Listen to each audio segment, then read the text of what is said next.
Hello everyone, welcome to my channel north attempts. जी हाँ दोस्तों, आज अपने बात करते हैं एक और नई वैकेंसी के बारे में। और ये वैकेंसी रहने वाली है बिहार स्टेट के अंदर। कहाँ पे रहने वाली है? बिहार स्टेट के अंदर रहने वाली है। इस वैकेंसी के बारे में आपको पूरी जानकारी बताऊंगा। अगर आप हमारे चैनल पे पहली बार आए हो तो चैनल को लाइक, शेयर और सब्सक्राइब ज़रूर कर देना। ये वैकेंसी है बिहार स्टेट के अंदर, जो कि एनएचएम के अंडर ये वैकेंसी रहने वाली है। एडवर्टाइजमेंट नंबर है 5/2024।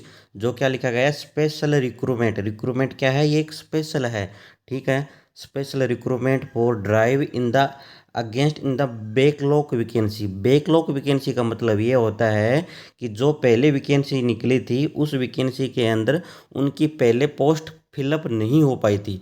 पोस्ट फिलअप यानी कि कैंडिडेट नहीं मिले थे, या फिर वो कैंडिडेट जो जिन्होंने बीच में ये वैकेंसी छोड़ के चले गए, उन कैंडिडेट की जगह जो वैकेंसी की जगह खाली रह गई थी पोस्ट, उन पोस्ट को वापस भरने की वैकेंसी को क्या कहा जाता है? बैकलॉग वैकेंसी कहा गया है, ठीक है। तो पोस्ट का नाम है कम्युनिटी हेल्थ ऑफिसर, यानी कि सीएचओ की वैकेंसी है।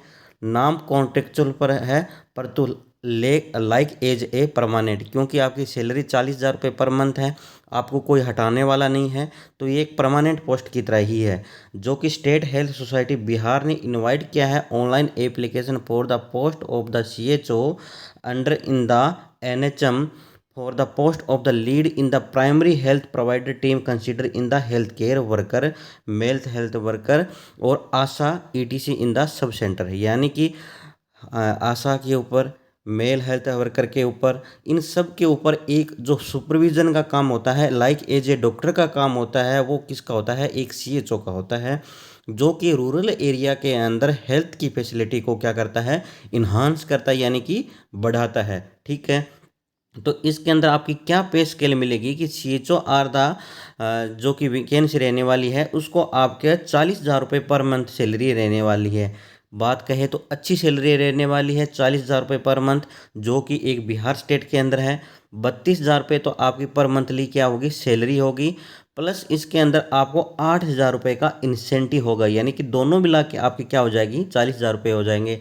अब आप कहोगे सर इसका क्या मतलब है? इसका मतलब ये है कि 8,000 रुपये आपको लालच के तौर पे दिया जाता है कि आप जितना काम करोगे उतनी आपकी सैलरी बढ़ेगी। माना कि आपको टारगेट दिया जाता है कि हर महीने आपको 10 प्रेगनेंसी के एंटीनेटल चेकअप करने हैं और मेडिकल मैनेजमेंट करना है, एनसीडी स्क्रीनिंग करनी है। यानी कि वो टारगेट आप अगर आप फिलअप कर लेते हो तो आपको 8,000 रुपये मिल जाते हैं।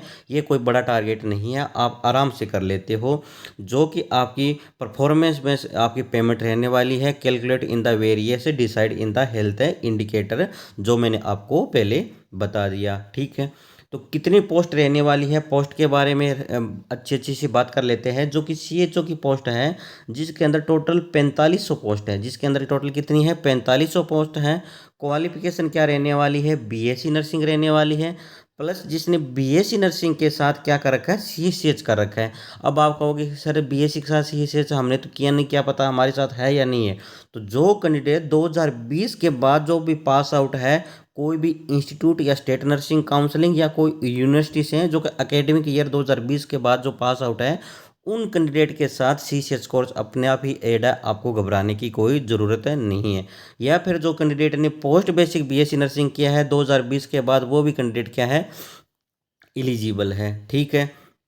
एक नोट लगा के इन्होंने क्या बोला है कि note for the clarification of the academic year in the reference in the middle level health provider student who are the undergo in the fourth year BSc nursing in the second year post BSc nursing in the year 2019-20 onward have passed of the course in the successfully।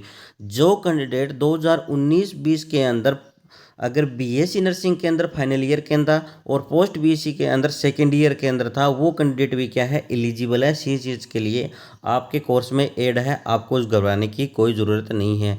या फिर वो कोई भी candidate जिन्होंने BSc nursing, post BSc nursing या फिर GNM candidate जो कि पास है और उन्होंने सीसीएच कर रखा है, कहाँ से? इग्नू से सीसीएच कर रखा है, वो भी कैंडिडेट क्या है? एलिजिबल है, ठीक है।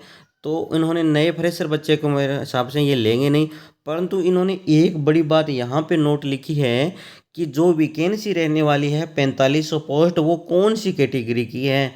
ये चीज़ आपको ध्यान में रखना होगा, क्योंकि ये सारी भी कैटेगरी है, ये सारी कैंडिडेट कहाँ कैटेगरी कहाँ पे है, बिहार स्टेट के अंदर रहने वाली है। ऑल इंडिया कैंडिडेट इसमें एलिजिबल नहीं है। कैसे नहीं है एलिजिबल?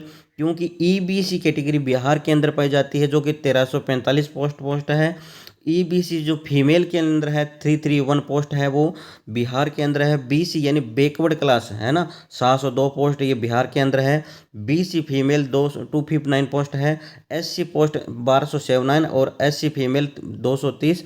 एसटी फीमेल, ईडब्ल्यूएस और ईडब्ल्यूएस फीमेल, ये सारी पोस्ट क्या है, बिहार के अंदर रहने वाली है। बिहार के ही कैंडिडेट इसके अंदर एलिजिबल है, क्योंकि अदर स्टेट वाले कैंडिडेट यूआर कैटेगरी के अंदर जाते हैं। किस कैटेगरी के अंदर जाते हैं? यूआर यानी अनरिजर्व्ड कैटेगरी के अंदर जाते हैं, और अनरिजर्व्ड कैटेगरी की यहाँ पे पोस्ट है नहीं है। तो ये ऑल इंडिया कैंडिडेट की वैकेंसी ना हो कि एक बिहार स्टेट के अंदर वैकेंसी है। जो बिहार के कैंडिडेट हैं उनके लिए एक अच्छी खबर है, आप अच्छी से प्रिपरेशन कीजिए, आपका सिलेक्शन इसके अंदर हो जाएगा। ठीक है। ऑनलाइन एप्लीकेशन कब स्टार्ट हो रही है? आपकी 1/7/2024 को स्टार्ट हो रही है, और आपको लास्ट डेट क्या रहने वाली है? 21/7/2024 को आपकी लास्ट डेट है रहने वाली है। कट ऑफ डेट क्या रहनी है? ऑब्टेनिंग एसेंशियल क्वालिफिकेशन डिग्री और अदर सर्टिफिकेट को 1/6/2024 के अनुसार आपकी कट ऑफ वगैरह रहने वाली है। एप्लीकेशन फीस की क्या रहने वाली है? एप्लीकेशन फीस आपकी जो ईडब्ल्यूएस, बीसी और ईबीसी कैंडिडेट के लिए, मेल के लिए 500 और फीमेल के लिए 250 रुपीज़ रहने वाले हैं। SC ST Bihar domicile vacancy के लिए 250 और 250 रहने वाली है। फीमेल पीडब्ल्यू के 250 है, ये रहने वाली है। ठीक है। ईडब्ल्यू से बीसी ओबीसी अगर अदर स्टेट के कैंडिडेट है, वो अगर एलिजिबल है तो एक बार अप्लाई करके फॉर्म की लिंक खोल के आप सबमिट करना है, क्या पता आपका सिलेक्शन भी इसके अंदर ले रहा हो। आप एक बार चेक जरूर कर दीजिए।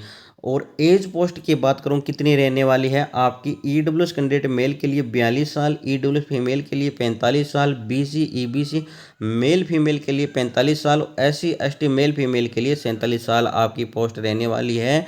एज क्राइटेरिया और minimum age 21 year minimum age आपकी रहने वाली है। ठीक है।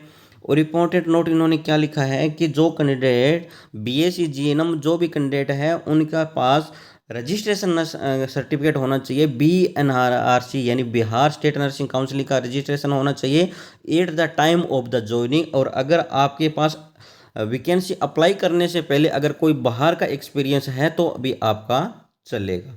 ठीक है। तो आई होप आपको मैंने अच्छी तरीके से इस वैकेंसी के बारे में बता दिया है। इस वैकेंसी के अंदर आपका बॉन्ड कितना रहने वाला है? बॉन्ड रहने वाला है 2,40,000 रुपये का आपका बॉन्ड रहने वाला है आपका। क्योंकि इस वैकेंसी को अगर आप बीच में छोड़ के जाओगे तो आपको इसमें पैसे देने पड़ेंगे। उस बॉन्ड को आपको 1,000 रुपये के स्टाम्प पे रखना होगा। ये बात की बात है। अभी आप अच्छी तरीके से प्रिपरेशन कीजिए और आप इस वैकेंसी को अप्लाई कीजिए। अब आप कहोगे कि सर इस वैकेंसी को अप्लाई कैसे करें? तो आप वैकेंसी को अप्लाई करने के लिए ये जो मैंने आपको नाम बताया स्टेट हेल्थ सोसाइटी बिहार, यहाँ पे आप ये गूगल पे टाइप करोगे। गूगल पे टाइप करने के बाद आपके सामने एक लिंक ओपन हो जाएगा, वहाँ से आप वैकेंसी को अप्लाई कर सकते हो। हमारे चैनल के माध्यम से ऑल इंडिया जितनी भी वैकेंसी के बारे में है उनकी न्यूज़ दी जाती है, प्लस हम सीएचओ को जो भी वैकेंसी के बारे में प्रिपरेशन करवाते हैं, स्टाफ नर्स की प्रिपरेशन करवाते हैं, एम्स की, नोर सेट की, हर वैकेंसी की हम प्रिपरेशन करवाते हैं। इसलिए आप हमारे चैनल पे पहली बार आए हो तो चैनल को लाइक शेयर और सब्सक्राइब जरूर कर दीजिए, ताकि आने वाली वैकेंसी में जैसे मैं वीडियो बनाऊं सर आपको क्या मिल जाए, नोटिफिकेशन मिल जाए। आई होप आपको वीडियो अच्छा लगा होगा। जय हिंद, जय भारत।